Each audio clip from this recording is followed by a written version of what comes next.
بہت پرانی بات ہے اور کسی دور دراز جگہ کا واقعہ ہے۔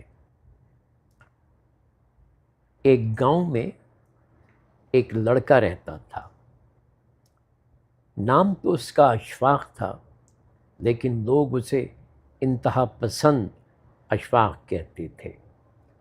اس کی وجہ شہرت، بدتمیزی، غصہ اور جذباتی پن تھا، اور اس وجہ سے اس کا کوئی دوست نہیں تھا۔